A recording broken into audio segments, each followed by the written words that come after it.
Zay Flowers was drafted by the Baltimore Ravens with the 22nd overall pick in the 2023 NFL Draft, and from the moment he was drafted, Ravens fans everywhere rejoiced at the news. Another swing by Eric DeCosta to try and draft a number 1 wide receiver in the first round. After drafting Marquise Brown in 2019, and then Rashad Bateman in 2021, neither seemed to be the answer the Ravens have been looking for. DeCosta is now putting all his eggs in the Zay Flowers basket and hoping his third swing will be a home run and not a strikeout. But so far in 2023, it's looking more like a grand slam. Let's get to it. They're going to get a Super Bowl out of me. Believe that. Believe that.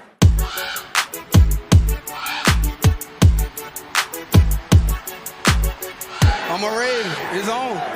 All year. Every year. So, this is the meat of the topic I'm talking about today. Who will end up having the best rookie season of the first-round wide receivers taken in the 2023 draft class? Before I begin answering that and showing you their statistics and all the other data, I'd like to address the elephant in the room, or should I say the ram. Before the comments start, yes, Puka Nacua is having an amazing rookie season. To this point, he has been far superior to all of the rookie receivers, so this video is in no way trying to take anything away from him or saying he's not playing up to the level of a first rounder.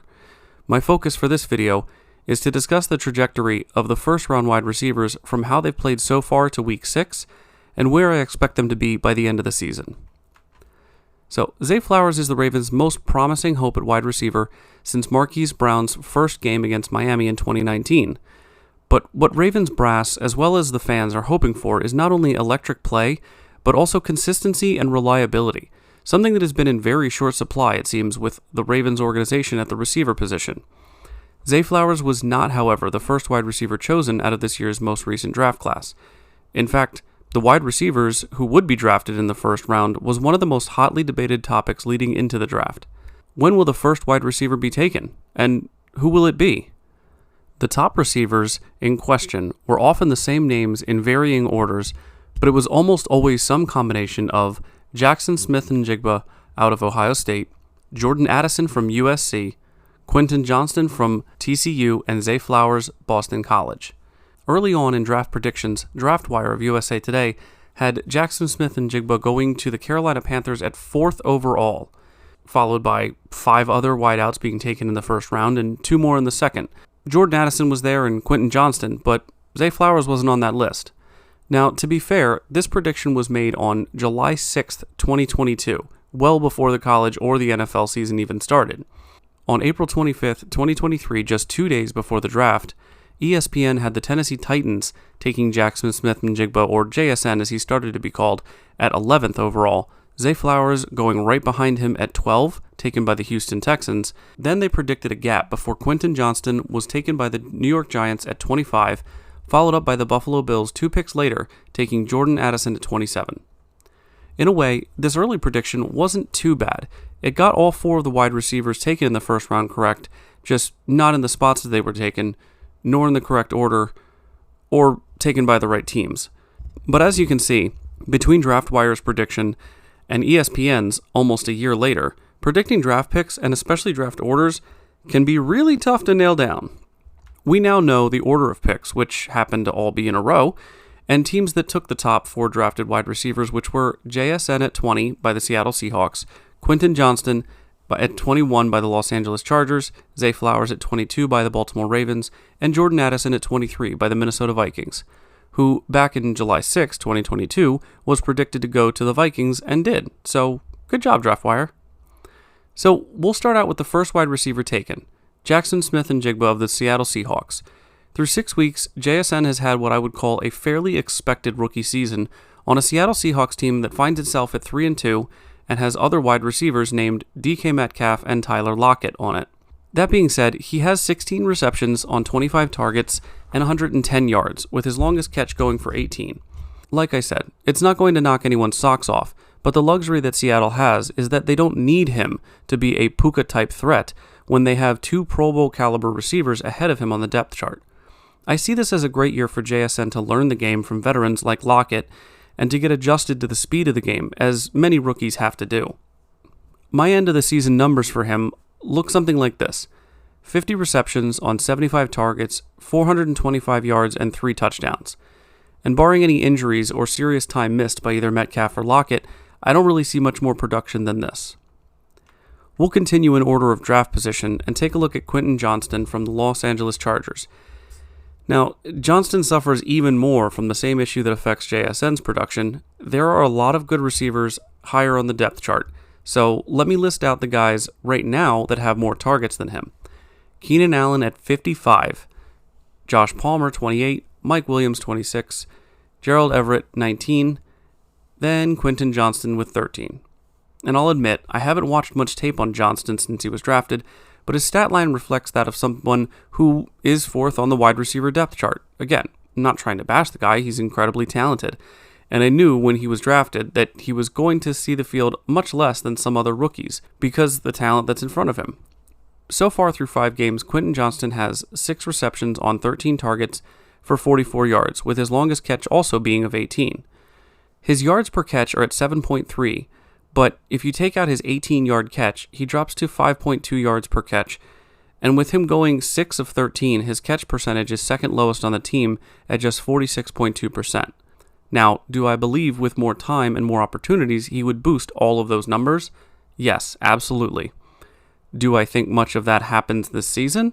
Again, barring injury, no, unfortunately. But just like JSN, Johnston will have an entire year at least to sit behind Mike Williams and Keenan Allen to learn the ropes.